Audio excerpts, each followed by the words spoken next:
All right, guys. So this is my car.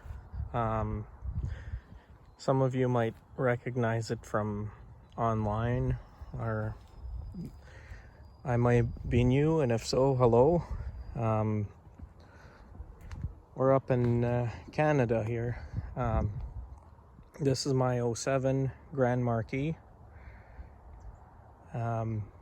Today's actually the 10th anniversary since I bought it.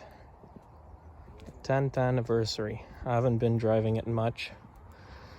As you know, I have those big 5-spoke chrome rims and Mickey Thompson street comp tires.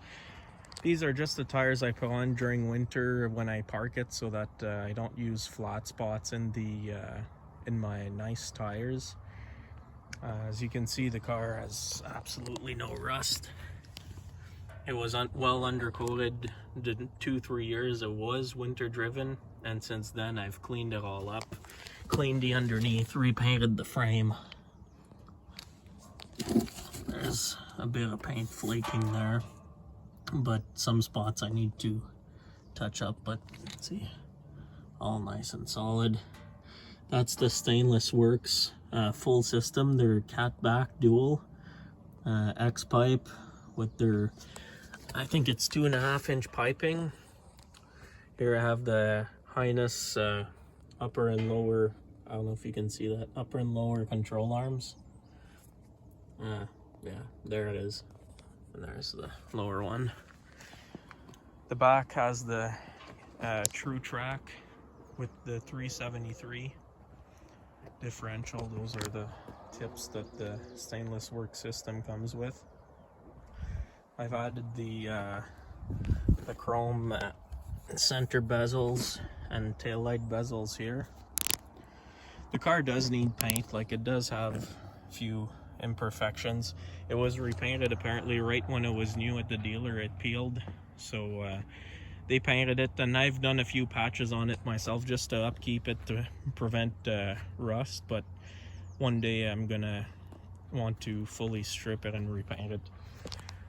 I have the original Mercury mud flaps, the heated rear window. I've actually added this ducktail spoiler from Spoiler King, I think 2 years ago. And yes, it is a factory moonroof car. Factory. You'll see that on the inside, but I've been unlucky. My AC keeps breaking on me, so I use it lots. These are add-ons that I did, the stainless steel pillar post, they call it, and trim they call it. And I've also got the door handle chrome covers.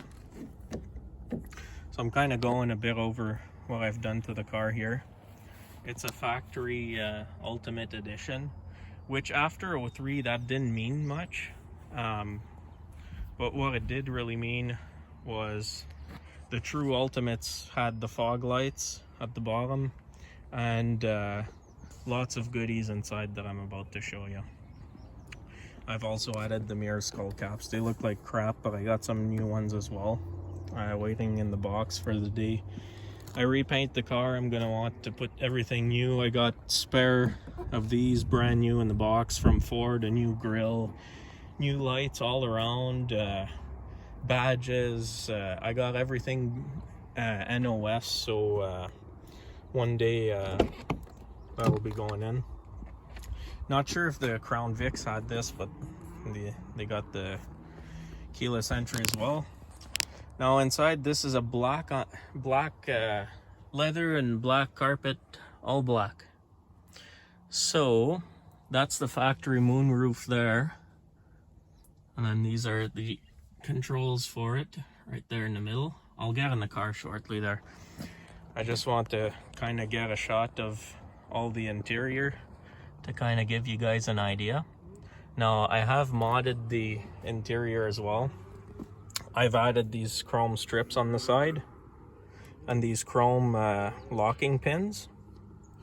This is all factory. It's 10-way power seats, both seats at the front, and I got heated seats factory.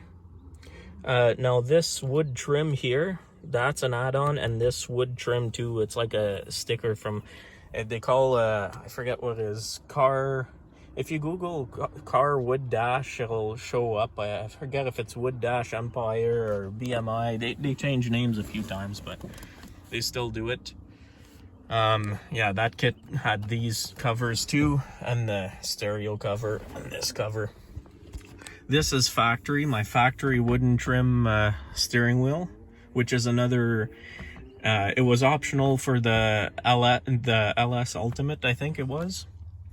Automatic lights. Yeah, fog lights. I got power pedals to see. My carpet's dirty there, but see. So I got that. That's the traction control. Here, everything's stock. I didn't touch anything there. The steering, you got your cruise on this side.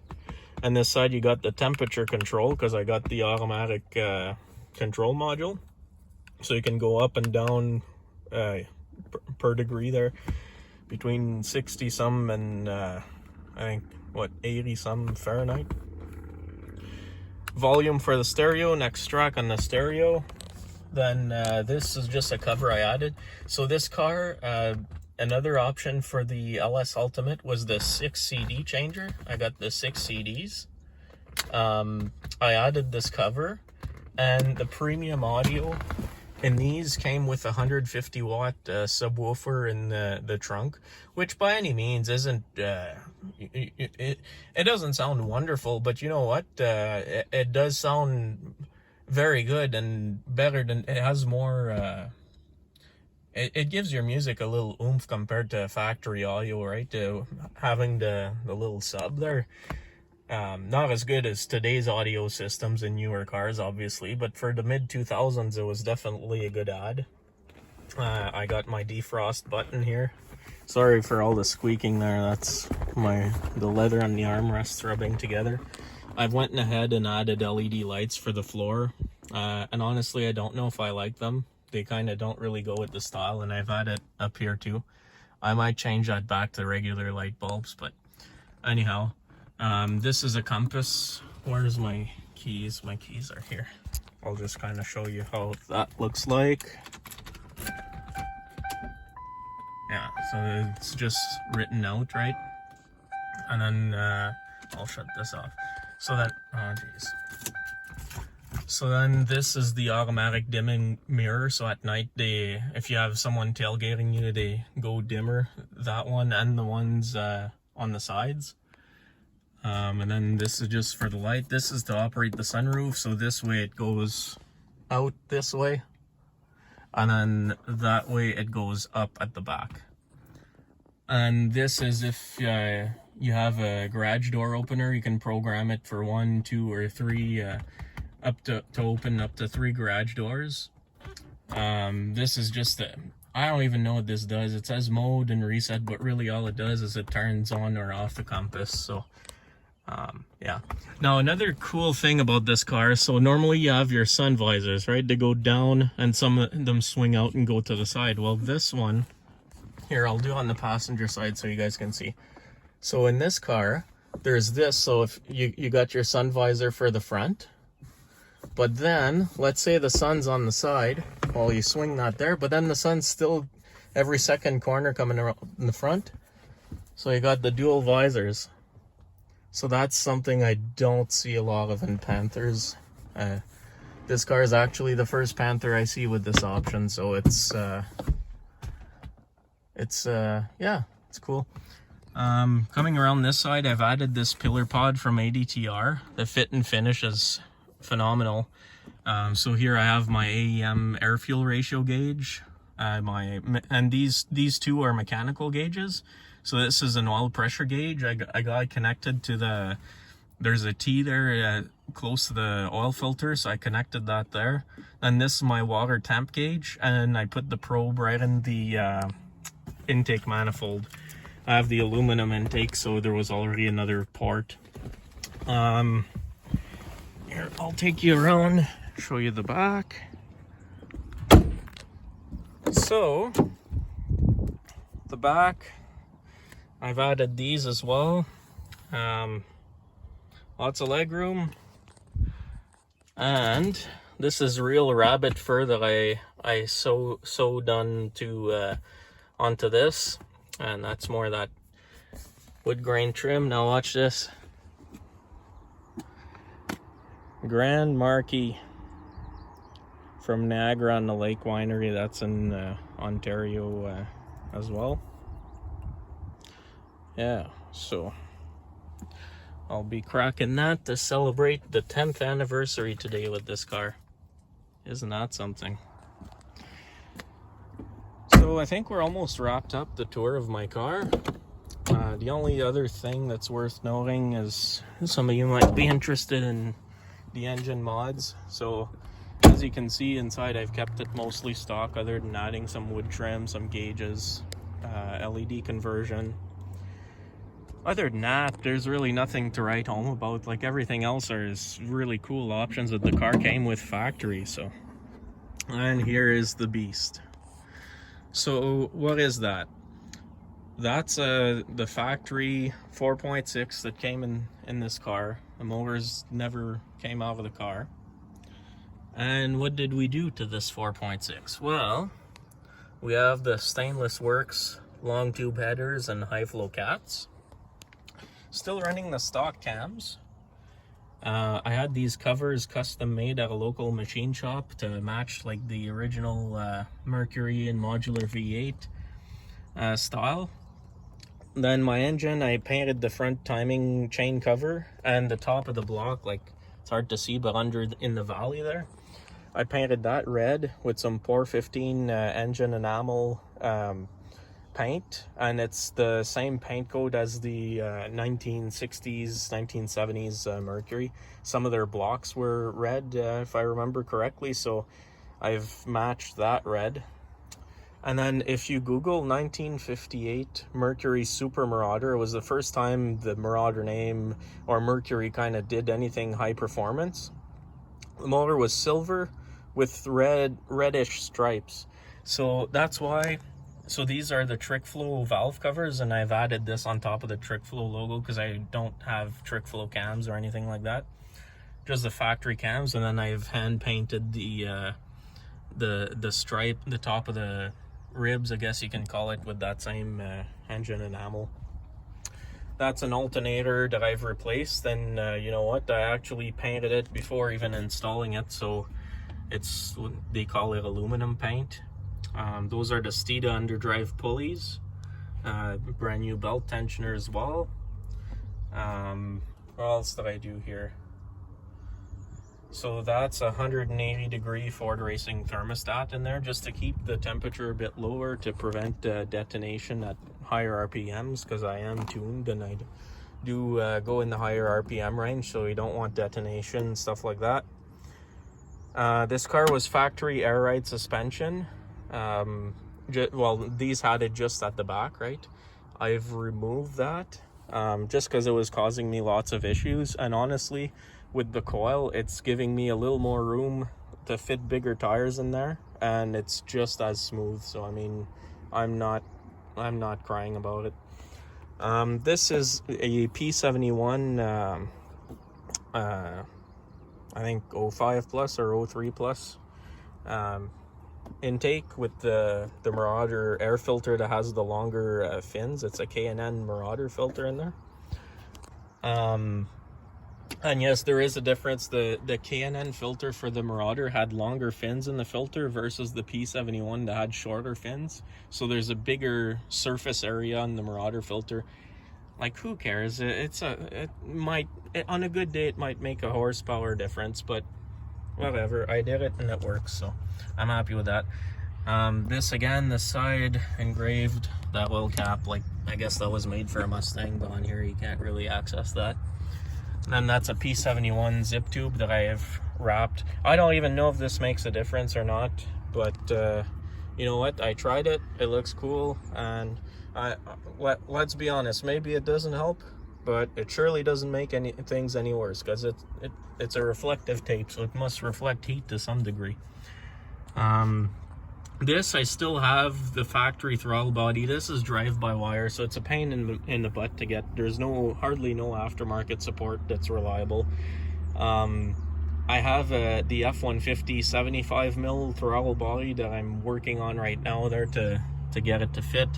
But I did upgrade all these bolts to ARP. See the nice fasteners on that ugly throttle body. Then I'm using these style hose clamps, and I've started, I haven't done them all, but I started upgrading my hoses to some nice braided sexy red and black there. So anyway, this Excel super coils, a lot of people talk a lot of poop about those, say they're no good and all that.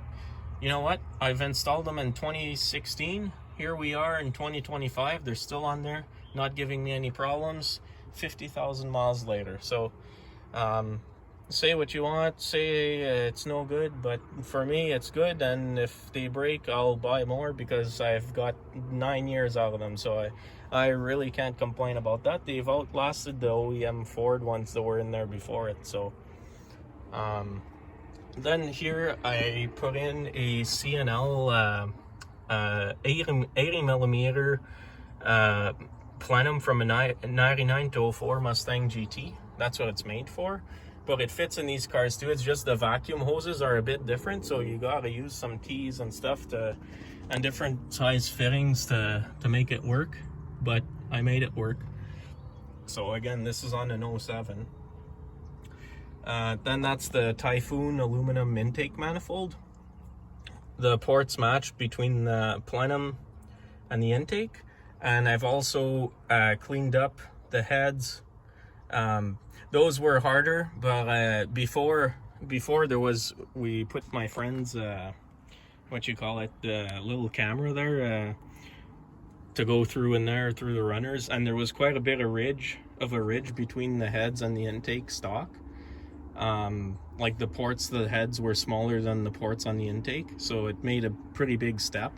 So I went ahead and as best as we could, we tried to gasket match it, but we cleaned that up, and then I put in the Typhoon. And for those that say that the Typhoon makes you lose power, there's actually a dyno test that they did back in the day on the same car before and after, and it actually gained substantially in the mid-range. I think it was just like a 5-6 horsepower difference, 10 horse difference, something like that. But bottom line, you surely didn't lose any. So compared to that new PI intake that you lose like 15-20 horse. So anyway, so but yeah, I checked my quarter mile, and I installed that, tried it after, and between that and, you know, matching the port between the intake and the heads and the plenum, I got about 0.2 seconds faster in the quarter mile. It was like 0.18 or point something like that. So yeah, I don't know what it did for my horsepower personally, but I surely didn't lose from it. So that's the bottom line. Other than that, Marty tune in the cop chip, right? And beyond that, I really don't think I did anything else to this thing. Most of it's cosmetic work, right? The biggest things that are helping me is the 373s and the full stainless works, essentially cylinder head back exhaust system.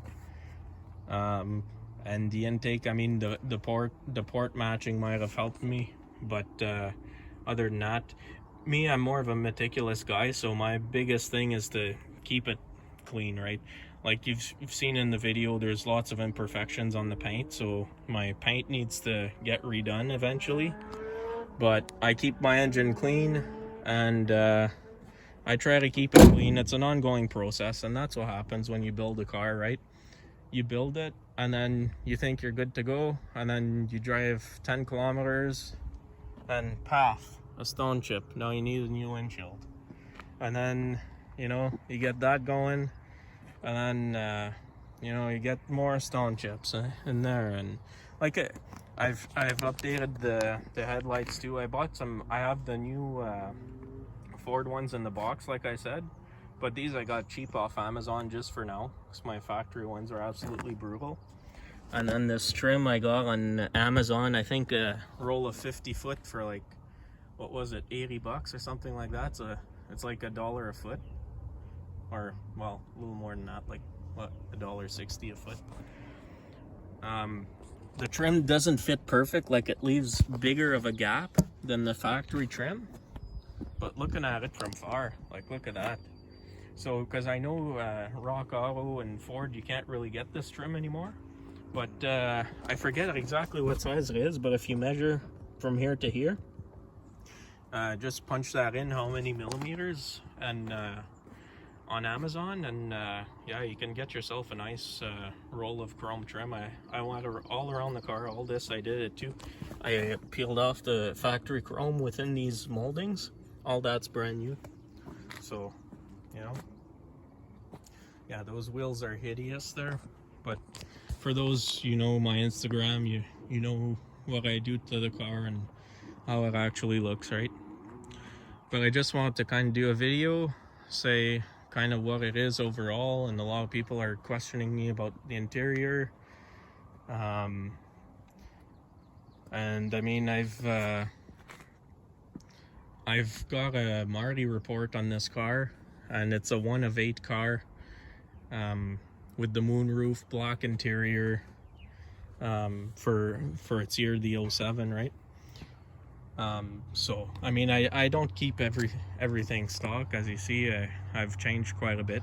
So yeah, so I'm excited to maybe do one of the Panther meets this year and see what you guys have for cars.